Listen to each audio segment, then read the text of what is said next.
días a todos y sí. Lo voy a poner aquí al lado para quitarme del medio. Pues seguimos en esta mañana con Hechos. Estamos en capítulo 24 a 26, cuando Pablo está en Cesarea. Y quizás un título que podremos dar para este estudio, este mensaje sería Cesarea, ¿destino o demora? No sé si has estado alguna vez en un lugar que pensabas igual estar pues poco tiempo y resultó que era mucho tiempo. Quizás habías planeado estar en un cierto lugar pues un par de semanas y resultó que subiste todo un mes o más. ¿Cómo te sentiste al tanto? ¿Fue una experiencia agradable, desagradable? Normalmente, si eres como yo, no manejamos muy bien los atrasos. Nosotros no nos gusta cuando los vuelos se cancelan, cuando hay algo, cuando los invitados no llegan a tiempo, cuando llegan tarde, cuando perdemos las maletas quizás en un vuelo. Bueno, los contratiempos en la vida muchas veces no lo manejamos muy bien, si eres como yo. Vamos a ver aquí, interesante en este texto aquí que vamos a estudiar, algo que pasó muy curiosamente a la vida de Pablo. Sabemos que en su segundo viaje misionero, él fue detenido por el Espíritu Santo en dos ocasiones. Quiso ir a predicar en Asia y el Espíritu Santo, pues, le fue la parada y le dijo, aquí no. Luego quiso ir a otro lugar para predicar y también, pues, la puerta se le cerró. Y al final sabemos que tuvo la visión del hombre de Macedonia y entró, pues ahí predicó. Pues hoy vamos a ver en esos capítulos aquí, pues otro caso de impedimento, quizás causado por Dios, pero lo más seguro que Dios lo utilizó para bien. Y no fue un cambio en el lugar geográfico de ministerio, sino de duración de tiempo. Y vamos a ver, pues aquí en esos capítulos de 24 a 26, pues un poco de trasfondo de lo que sucede estos 2 años que Pablo está en Cesarea, de más o menos del año 57 al 59. Es un tiempo de intervalo, ha terminado su tercer viaje misionero, está de vuelta en Jerusalén y pasa este tiempo. Entonces vamos a intentar resumir pues como 3 capítulos, pues en poco tiempo en esta mañana, pero vemos que aquí al principio, pues en capítulos 21, 22, Pablo está de vuelta en Jerusalén. Hay que entender que a esas alturas Pablo se ha hecho en los ojos de los judíos el enemigo público número 1. Ya a estas alturas la iglesia en Jerusalén ya tiene miles de 20,000, 30,000 miembros. También las iglesias están creciendo, comenzando por todas partes del imperio. Muchos judíos están entregando al Señor y los judíos que están en contra de Pablo no les gusta nada. Entonces ellos están buscando cualquier método, cualquier manera para pillarle, para acusarle, para llevarle al tribunal. Ese es el ambiente que tenemos que entender. Pablo está de vuelta, sube al templo en Jerusalén y ahí va con un hombre de que no es judío, pero es acusado de profanar el templo. Es acusado también de enseñar cosas que la gente no tiene que obedecer la ley de Moisés. Leemos que hay un gran disputa entre los judíos, entre los fariseos y los saduceos, entre Pablo y bueno, pues sale realmente una gran manifestación, un alboroto total y Pablo está a pleno riesgo de su propia vida en medio de todo esto. De tal manera que los romanos tienen que rescatarle, arrestándole, llevándole a la cárcel para salvar su vida. Ellos han montado un motín y entonces pues le llevan ahí pues afuera de así para protegerle de los propios judíos. Interesante en ese tiempo de que no sabemos mucho de la familia de Pablo, pero aquí vemos que tiene una hermana que vive en Jerusalén porque es su hijo, el sobrino, que se entera de que hay un complot para asesinar a Pablo, se han montado 40 hombres que quieren, pues que han tomado un juramento de no comer hasta que muera Pablo. Entonces el sobrino va a los romanos y les cuenta esta historia y ellos deciden luego pues a trasladar a Cesarea para evitarle una emboscada. Entonces Pablo se coloca en el palacio de Herodes y por 2 años Félix le consulta esperando recibir un soborno. Cesarea fue el centro capital del gobierno romano en aquella zona, era como a 100 kilómetros de Judea más o menos. Y ahí en este tiempo, pues los judíos bajaron para los Sanedrín para echar la sentencia que tienen contra Pablo. Félix, pues no ve suficiente para llevarle, para acusarle de nada. Entonces es un poco guardado en custodia para agradar a los judíos, pero tampoco lo liberan. Entonces esto sucede ya por tal vez que los judíos vienen para acusarle, no pueden encontrar suficiente evidencia para acusarle de nada. Entonces, pues eso va a lo largo, pues unos 2 años. Que dice también la escritura de que Félix pues también quiso recibir una especie de soborno. Pablo sabe no lo va a hacer. Entonces, en un sentido, pues está así guardado bajo custodia en ese tiempo. Por fin, Félix es reemplazado por Festo. Los judíos intentaron llevarle a sentencia de nuevo y Pablo apela a César, siendo romano. Y es durante ese tiempo de que Pablo tiene la visión de Jesús se le aparece para darle consuelo, para animarle y diciendo, Pablo, como me has sido fiel para testificar aquí en Jerusalén, así también darás testimonio de mí en Roma.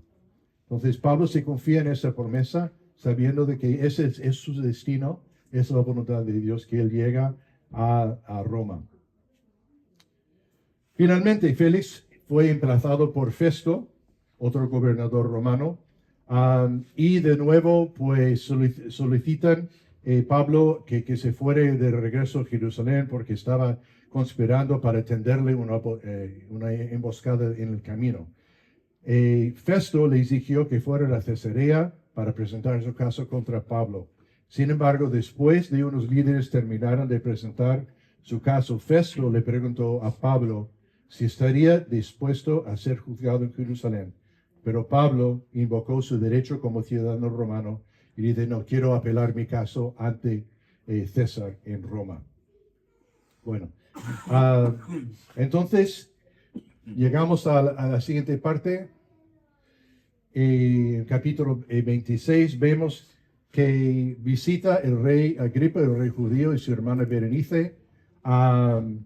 Festo quiere consultarle como ellos son expertos, como siendo judíos, en la ley de los judíos para entender muy bien el asunto, las acusaciones contra Pablo.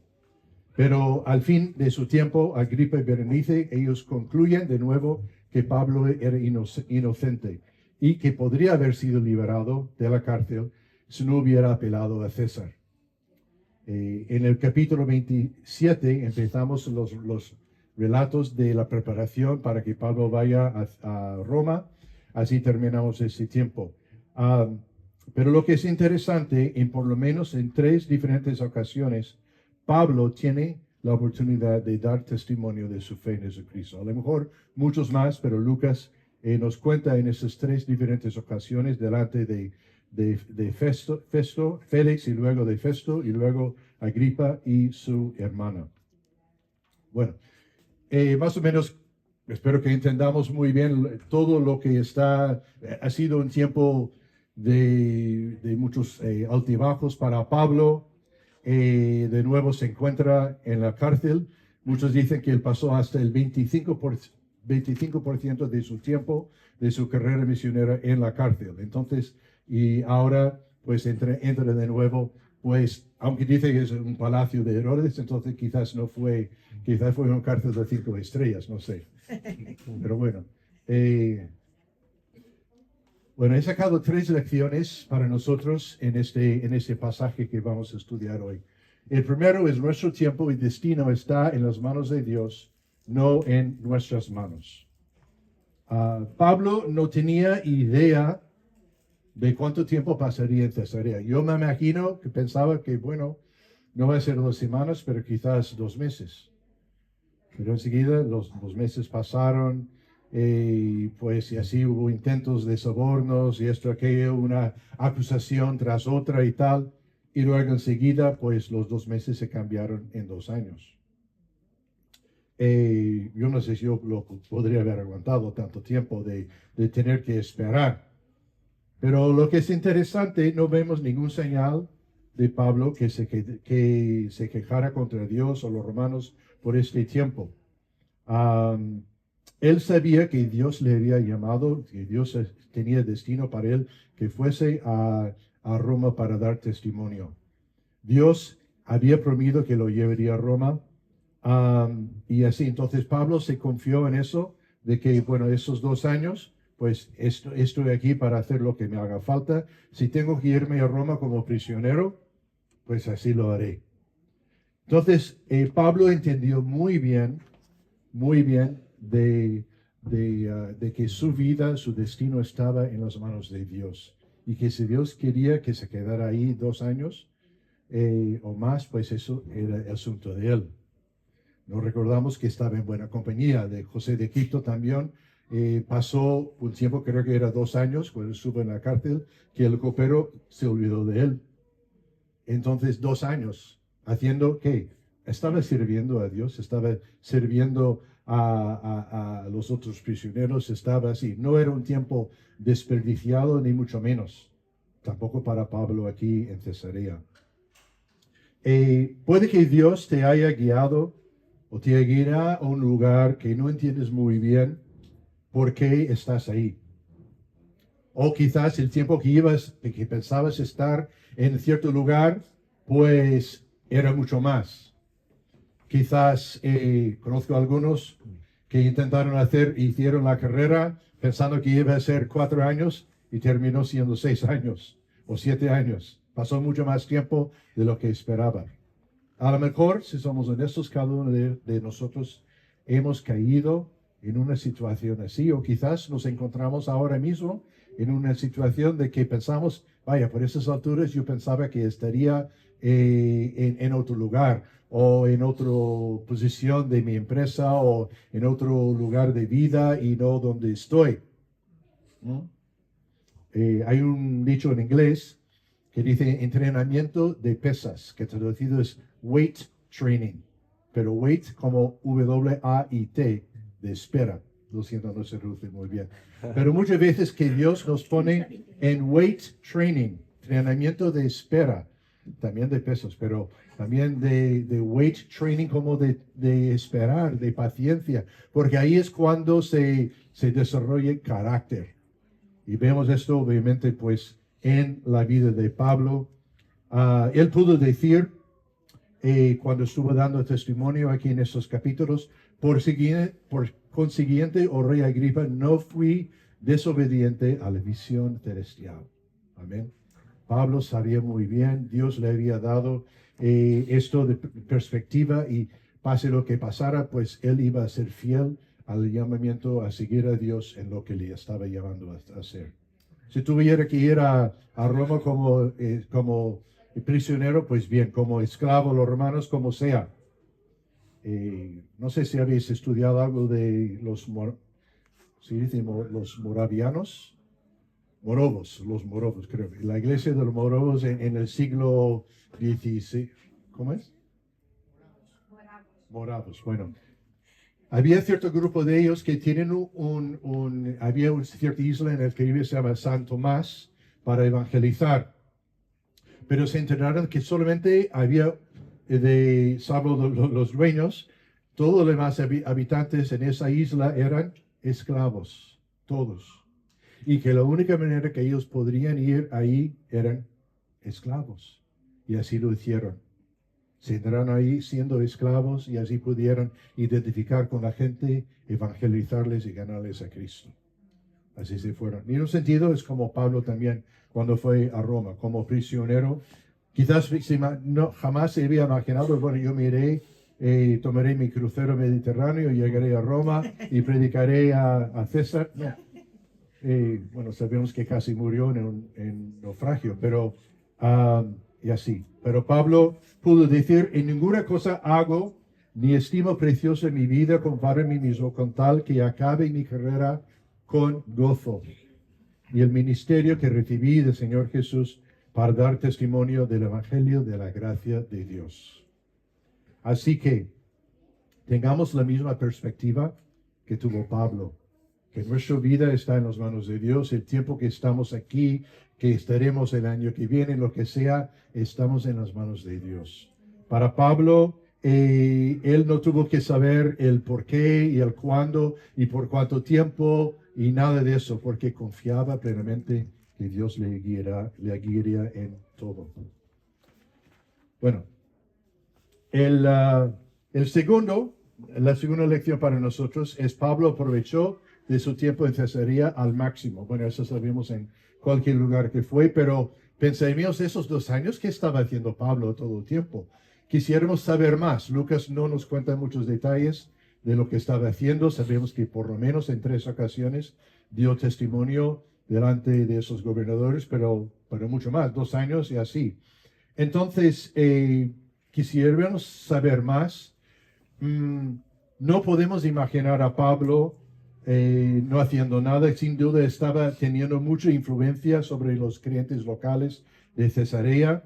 Antes había visitado a Felipe, evangelista, que ahora está viviendo en Cesarea. Nos recordamos que Cornelio, el militar, soldado que Pedro le había evangelizado, pues también vivía ahí. A lo mejor ellos y muchos más eran miembros de la iglesia, o quizás iglesias estaban en Cesarea en ese tiempo. Y quizás Pablo disfrutó de la misma condición que tuvo en Roma, que estuvo en arresto, en custodia, pero también tenía libertad de recibir visitas, tenía libertad de escribir, de comunicar con las personas. No nos dice, pero nos imaginamos. Y yo creo que sin duda Pablo estuvo muy involucrado en todo lo que podía hacer para animar a la iglesia de Cesarea y demás. Seguramente él aprovechó al máximo de este tiempo. Él estaba diciendo, estoy aquí, no entiendo por qué está tardando tanto tiempo, pero mientras estoy aquí, voy a servir a Dios, voy a encontrar maneras para servirle. Hace algunos dicen que es posiblemente que él escribió una o más de las cartas de las epístolas escritas en prisión. Puede ser Efesios, Filipenses, Colosenses o Filemón, no sabemos, pero dicen que es posible que en este tiempo. Así que nos podemos imaginar que Pablo, estando ahí, pues aprovechó al máximo al tiempo. Estaba sirviendo, estaba testificando, estaba orando, estaba escribiendo y así.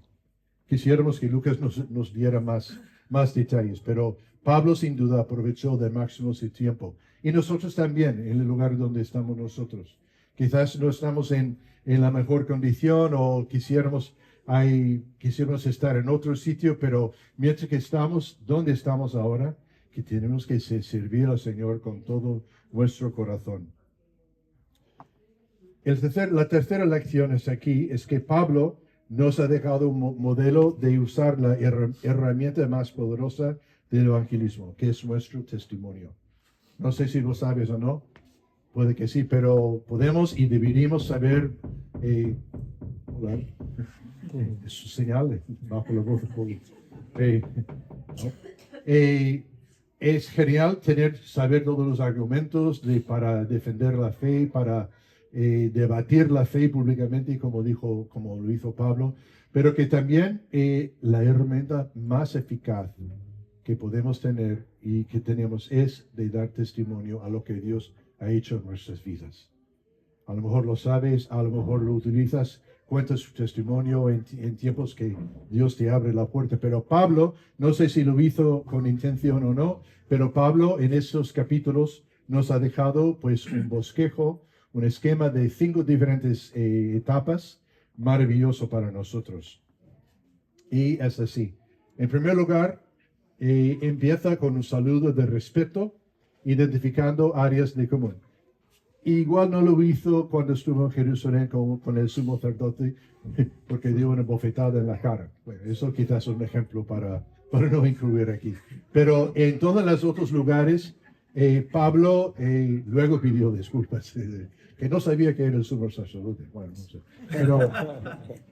Pero bueno. Pero aquí, pues, lo interesa cuando, a lo mejor todos sabemos eso, pero nos hace falta recordarnos de eso, de tener siempre un saludo de respeto, identificando áreas de común con las personas. Cuando Pablo empieza con Agripa y digo, me tengo por dichoso, oh rey Agripa. Y yo no creo que yo creo que Pablo estaba contando la verdad, estuvo siendo muy sincero. Me tengo por dichoso que hay de defender hoy delante de ti todas las cosas que soy acusado por los judíos. Mayormente tú conoces todas las costumbres y cuestiones que hay entre los judíos, por lo cual te ruego que me oigas con paciencia. Pablo era un experto, bueno, guiado por el Espíritu Santo, pero para dirigir a las personas. Y más tarde, cuando estaba hablando con Agripa, dijo, estaba hablando de los profetas. Dice, ¿crees, oh rey Agripa, a los profetas?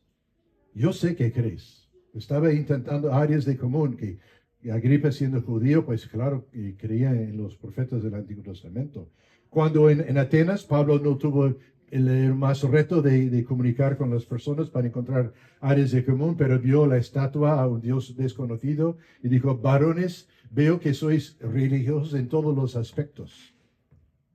Entonces, y hablando acerca de eso y empezando así. Pero Pablo muy respetuoso, dando cumplidos, identificando con las personas. Cuando estuvo delante de gentiles, o sea, no judíos, en diferentes áreas de predicación, en vez de recorrer a los profetas del Antiguo Testamento, pues estaba hablando acerca de la naturaleza, como Dios había provisto para ellos, como había puesto la semilla y la lluvia.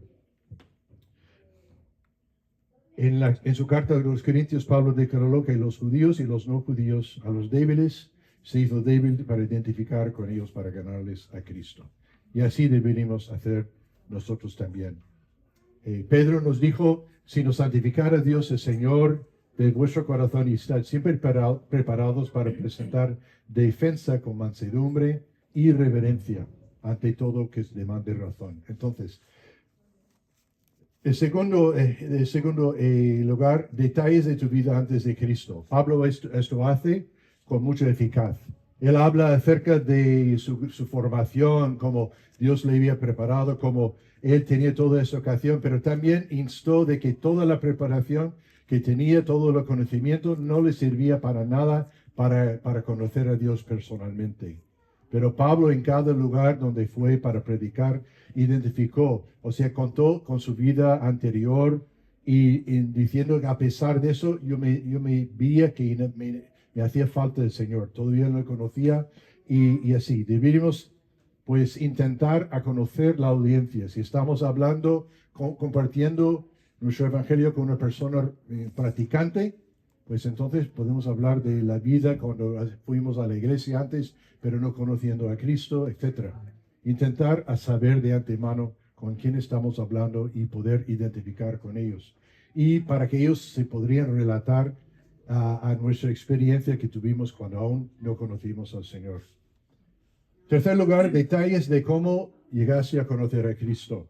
Pablo cuenta eso maravillosamente cuando estuvo en el camino a Damasco, la luz brillante, se cayó, cegado, se encuentra con Jesús, luego su tiempo después con Ananías. Deberíamos ser guiados por el Señor para contar cómo es que Dios puso personas en tu vida para compartir el Evangelio contigo, los detalles. Y eso debe ser algo porque se den cuenta de que Dios también puede obrar en sus vidas de la misma manera. Cuarto lugar, ¿cómo llegaste a conocer a Cristo? Las personas que Dios colocó en tu vida. Pablo hace eso también. Empezó a compartir su fe con otros en Damasco, en Jerusalén y por toda Judea. Y para muchas personas, recordemos que eso quizás es la parte más importante. Muchas personas en la sociedad postmoderna que vivimos creen que existe alguna verdad, quizás, pero quieren saber si realmente lo que tú crees que funciona para ti te ha hecho alguna diferencia en tu vida. Realmente es válido, tu fe tiene sentido. Aquí podemos, sí, contarles que sí tiene sentido, me ha cambiado y tengo paz con Dios, tengo perdón de mis pecados. Y para hacerlo, para que se den cuenta también que, wow, eso es algo realmente válido para mí también. Pablo dijo, luego la quinta parte es tu vida después y hacer una invitación, contando lo mismo, retando a las personas que también ellos tomen la misma decisión que tú has tomado.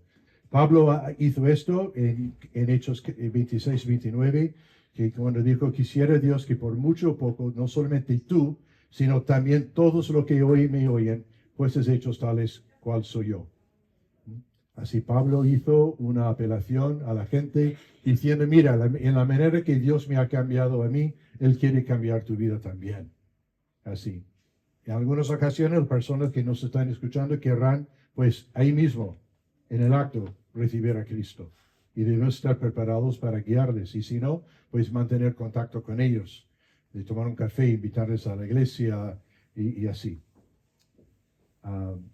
Bueno. Para concluir, y un reto final para nosotros. En esos capítulos vemos de nuevo la fidelidad de Pablo. Vemos que él, a pesar de sus circunstancias, tiene un gran compromiso al Señor, su obediencia al llamado. Él no se preocupaba con los detalles, dejó todo en lugar de Dios. Él era fiel de predicar el Evangelio en tiempo y fuera del tiempo, en todo momento. Y en los ojos de Pablo, en los ojos de Dios, perdón, Dios estuvo tan fiel en el tiempo que estuvo en Cesarea, tanto como cuando estuvo por los 2 años en Éfeso o Corinto. Quizás Pablo pensaba, tanto tiempo y tal, y podría estar hablando en las plazas, en las calles y así, pero eso no era el plan de Dios en ese tiempo. Estuvo ahí, pues en el palacio, encarcelado, así. Pero también en los ojos de Dios, ese tiempo era tan válido y tan fructífero como en cualquier otro tiempo del año. Cumplió los propósitos que Dios tuvo para él. Termino con una historia acerca de otro evangelista que también pasó 2 años de su vida, de hecho los 2 últimos años de su vida también en prisión del siglo XX. Muchos habéis oído del pastor Dietrich Bonhoeffer de Alemania, que tuvo una influencia muy eficaz por toda su vida. Pero quizás los 2 últimos años que estuvo en la prisión antes de ser ejecutado eran los más fructíferos de su vida. Ahí escribió muchos libros, tuvo correspondencia con otros pastores, ganó el favor de las guaridas de los guardias de la prisión hasta que tuvieron que cambiar y rotar para que ninguno de ellos cayera bajo su influencia y así. Y te animo que si no has leído algo de él, pues para leer porque muy eficaz, muy poderoso su comunión con el Señor en esos tiempos de su vida. A pesar de las condiciones que padeció, Bonhoeffer siguió escribiendo cartas, reflexiones teológicas y poemas que se compilaron en su libro Resistencia y Sumisión. Ganó la confianza de los guardias. Finalmente, en el 9 de abril de 1945, fue ejecutado en Flossenbürg, solamente 2 semanas antes del fin de la Segunda Guerra Mundial. Sus últimas palabras fueron, para mí, eso no es el fin, ese es el principio de la vida. Muy de vez en cuando Dios hace su mejor obra en lugares oscuros, desconocidos, como un cárcel. Así fue el ejemplo de Pablo. Y así espero que aprendamos de su fidelidad, que imitemos su ejemplo. Y en toda circunstancia, que podamos decir como Él, yo he aprendido el secreto de estar contento, de saber cómo vivir en tiempos de abundancia y en tiempos de escasez. Vamos a orar. Señor, ayúdanos a mirar los tiempos de nuestra vida como las perspectivas que tuvo Pablo, de ser fiel en cada momento y de aprovechar las circunstancias para dar testimonio de ti. Pedimos que nos des puertas abiertas donde estamos. Quizás algunos estamos frustrados con las condiciones donde estamos en la vida. No pensaríamos que estaríamos aquí o cualquier cosa, yo no sé. Pero tú conoces los corazones de todos, Señor. Ayúdanos a aprender del ejemplo de Pablo, que estuvo contento de sirviendo a Dios pese y en la situación que fuese. En el nombre de Cristo Jesús. Amén.